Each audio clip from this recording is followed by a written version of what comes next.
लोग आज कहते हैं ना, लोग आज कहते हैं कि जॉर्ज सोरोस आज इस देश में जो है सरकार गिराने की कोशिश कर रहा है। हां, क्योंकि उसको सरकार गिरानी है। लेकिन जॉर्ज सोरोस, जब भारत के अंदर जॉर्ज सोरोस के इशारों पर चलने वाली सरकार थी, तब जॉर्ज सोरोस क्या कर रहा था यह भी जान लीजिए।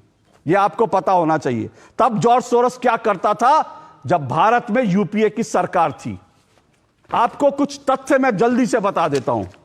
भारत के अंदर साल 2011 में कम्युनल वायलेंस बिल नाम का एक कानून ड्राफ्ट किया गया था।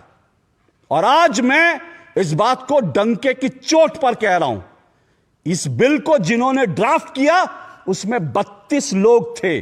और वो 32 लोग चुने हुए नेता नहीं थे, वो 32 लोग जॉर्ज सोरोस के पिट्ठू थे, जिन्होंने कम्युनल वायलेंस बिल को ड्राफ्ट किया था। जो सोनिया गांधी की जो एक कुंडली थी, उनकी जो मंडली थी, उस मंडली ने ड्राफ्ट किया था कम्युनल वायलेंस बिल। और जानते हो उस कम्युनल वायलेंस बिल में क्या था? उस कम्युनल वायलेंस बिल में यह था कि जो भी दंगा भारत में होगा उसके लिए हिंदू दोषी माने जाएंगे। अगर किसी हिंदू महिला का होता है तो फिर उसको नहीं माना जाएगा। अगर किसी महिला का होता है तो वो जो है हिंदू उसके लिए दोषी माना जाएगा। उस बिल में यह था कि अगर कोई दंगा होता है तो जो है की बात जो है सिर्फ जज सुनेगा, हिंदू जज सुन भी नहीं सकता। उस प्रस्तावित कानून में यह था कि अगर दंगा होता है और अगर एक कह देता है कि फलाना हिंदू दोषी है तो उसके खिलाफ तुरंत एफआईआर होगी और उसको जेल में डाल दिया जाएगा। और उस हिंदू को साबित करना है कि वो निर्दोष था।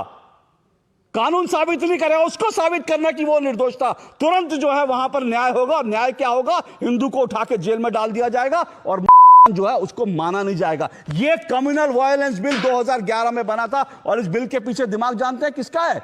इस बिल के पीछे उन 32 लोगों का दिमाग था जो जॉर्ज सोरोस के थे। सोनिया गांधी टॉप पे थी और इस बिल बनाने वालों में हर्ष मंदार शामिल था। और वह हर्ष मंदार कौन है? वो जॉर्ज सोरोस का आदमी है। ये वही हर्ष मंदार है दिल्ली में, दिल्ली के अंदर जिसके जो चिल्ड्रंस होम थे उस पर छापा पड़ा था, उसमें छोटे छोटे बच्चों का कन्वर्जन हो रहा था। आज भी वो केस चल रहा है। ये था जॉर्ज सोरोस का पूरा। और इसीलिए इस जॉर्ज सोरोस के इशारे पर राहुल गांधी कहते हैं हिंदू हिंसक होता है, संसद के अंदर कहते हैं हिंदू हिंसक होता है, क्योंकि जॉर्ज सोरोस ने को हर दंगे का जिम्मेदार ठहराने की उसने पटकथा लिख दी थी, जिस पर दस्तखत सोनिया गांधी के थे, जिस पर दस्तखत डॉक्टर मनमोहन सिंह के थे। और सुनना चाहते हैं डॉक्टर मनमोहन सिंह के दस्तखत क्यों थे? मेरे हाथ में एक तस्वीर है, ये डॉक्टर मनमोहन सिंह की बेटी की तस्वीर है। और ये ओपन सोसाइटी के, मैंने उससे उसकी ओपन सोसाइटी के जो उसका जो वेबसाइट है वहां से है।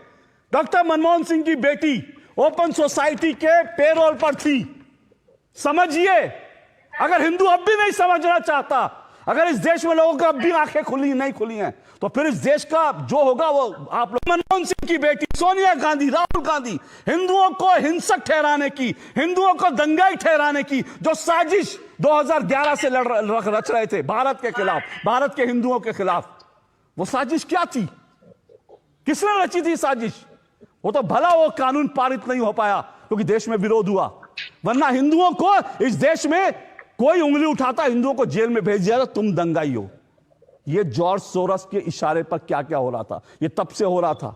और कश्मीर को लेकर मैं बता चुका हूं, सियाचिन पाकिस्तान को सौंपने की तैयारी थी।